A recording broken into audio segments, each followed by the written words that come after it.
Okay. I think our involvement and our awareness of what's... I think our involvement and our awareness with what happened in relation to the Khans started about 4 years ago when my nephew was... You know, it's 5, you know.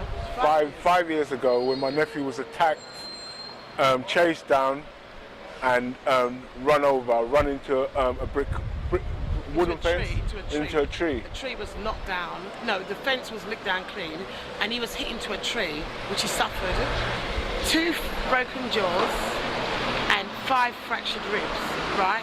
And when we got to the hospital, we wasn't sure if he was going to be paralysed or what the situation was.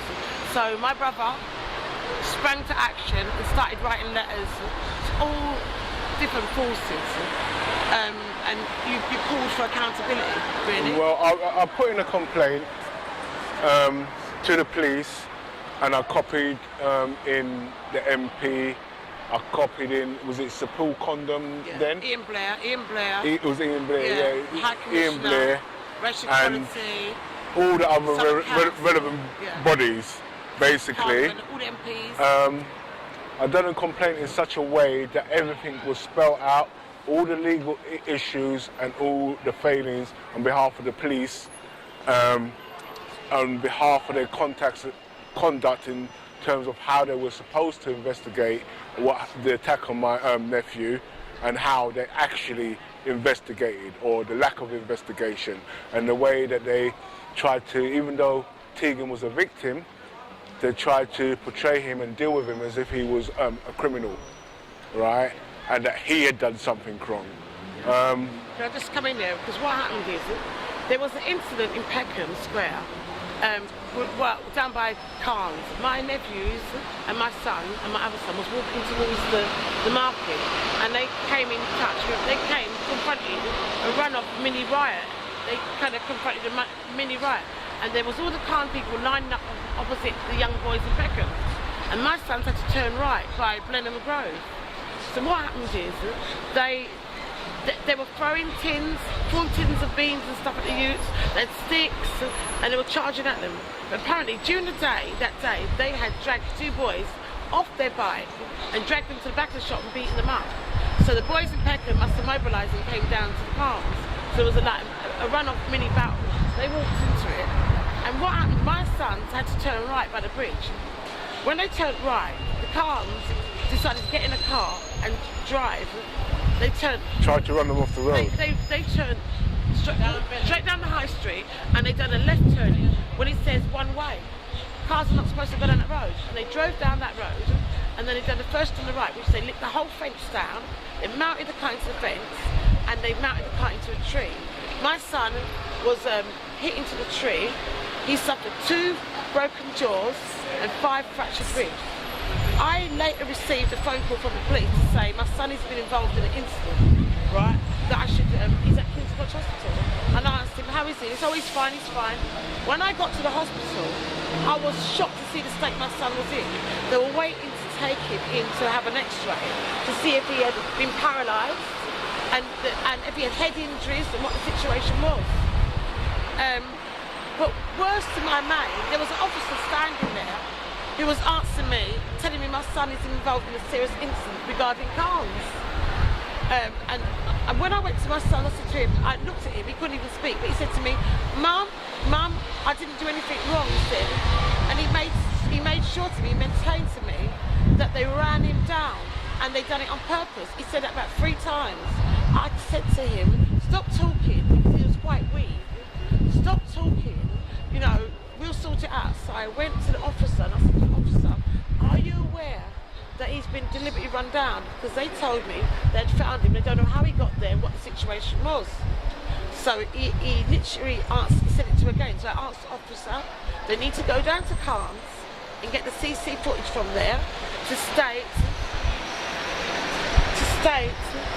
why and what's happened regarding my son.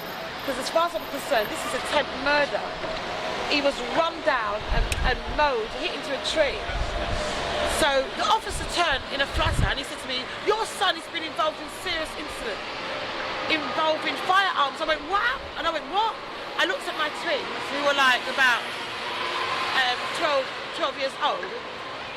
Then later on, it meant that firearms, what I heard later on, was CS gas was being used at cars. So they wanted to take my son's clothes and information away, which I allowed them to do. But I was livid, because when I went to the toilet, I said to the officer to ring the police, and I want the CC footage seized from cars, and any footage around there seized. So what they done, when I went to the toilet, they went over my son and arrested him, read him his rights and arrested him. My son wasn't going anywhere. He was waiting to go in to get an x-ray. He wasn't even know if he was going to be able to walk or talk. My son's name is Tegan. Tegan Augustus is my son's name. And at the time he was 16 years old. It was a Friday, it was a Saturday when it happened. I remember the Friday, he had just left school. He had had his school prom. So one day he was in a suit looking so smart, and the next day he was lying on the bed, we not knowing what's gonna happen. My son had a bright future because he wanted to be an engineer. He wanted to be a pilot, right? And Liberty took on our case because they felt we had a case. Liberty fought this case until the end. But I was disgusted when we got down to the scene. Now, I'll give you what happened. When my son got run down, the police had put Khan in a car and did a drive-by looking for who they might identify. And they must have saw an ambulance outside this woman's house. No, my son knocking a few doors for help. And he knocked one door, and it was an Indian family. They didn't open the door. The second door, apparently, that person was not in. So he went to go to the third door, and he saw a young man called Tom loading shopping out with his parents, and he had said he had phoned the help. My son had answered for help because he had been hit down deliberately, and he had to be able to give him his details. So they called an ambulance, and while the ambulance was coming and parked outside the house, the police saw the car, the ambulance there, and they went to investigate. They knew there was a boy injured, so they decided that this must be a suspect. He's not a victim, you know, he's a suspect. So they decided they were going to they got car, they put him in a car and drove car round to do a drive-by ID of my son.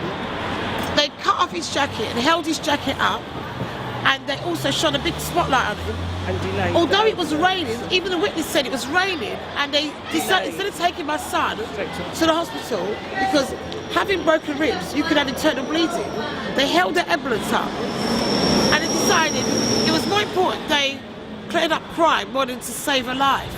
You know what I mean? So we was really appalled of that behaviour that happened. How long was you know that what I mean? The lady said that when they put Tegan in the ambulance, and when she went out to put her rubbish out, maybe about 10-15 minutes, the ambulance light was switched off and the ambulance was still there.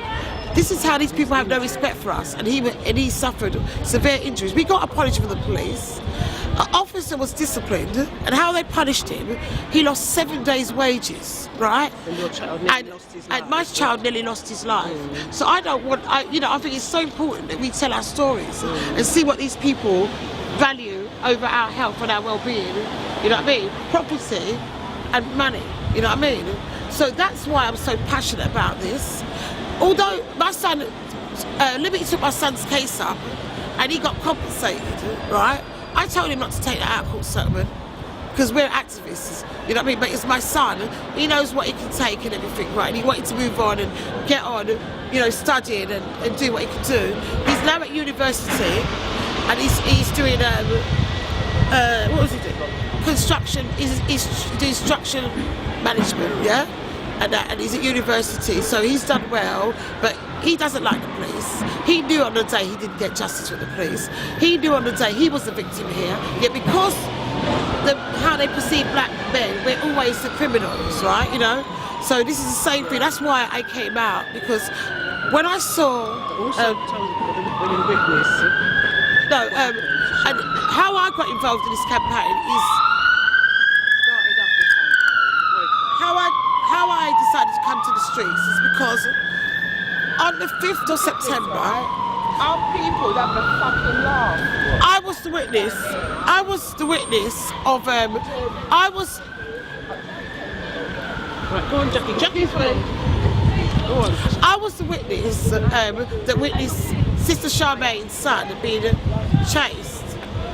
I was on the bus on the Wednesday, going towards Peckham about 4:45, and I saw a young man rushing. I also saw a lot of people chasing him on both sides, and I also saw a lot of people just standing, like lining the streets, looking away, shocked and astonished of what was going down. Do you want me to pause? Hello? What was going down? So I jumped off the bus and I saw people running with sticks, and I jumped on the bus to see what's going on. When I got to the station, there was people running past me. This was Afghanistan men with sticks and weapons, and they all just started coming out of the shop, running after this young man. Got to the station. When I got to the station, I saw a young man. Joseph, can you just do that over there? Joseph, can you go over there? Can I get a conversation? Yeah, I saw a young man with a belt in his hand, and he was like going like that, lashing to keep them away. And there was Afghanistan men with sticks, like licking, and he had a stick in his hand, a broomstick, that the broomsticks was clashing. And I rushed in there and I said to him, leave him alone, leave him alone. First of all, I shouted to people to get their phones out, because it's very important. When we see things happen, we take out that mobile phone and we video, because that might be, that is evidence that you can't deny, right? So if we had more people who was brave enough to take out their cameras or their phones and record it, then things would have been a lot better now. So I said to people, I started shouting, have you got a camera? Have you got a mobile or Blackberry? Record what's going on. And some people said, oh, they haven't got no filming, and made excuses. They were scared to take it out. So then I started shouting, leave him alone, leave him alone. I said, why do you keep attacking the young black men in Peckham? Because I've seen this kind of attacks several times since then.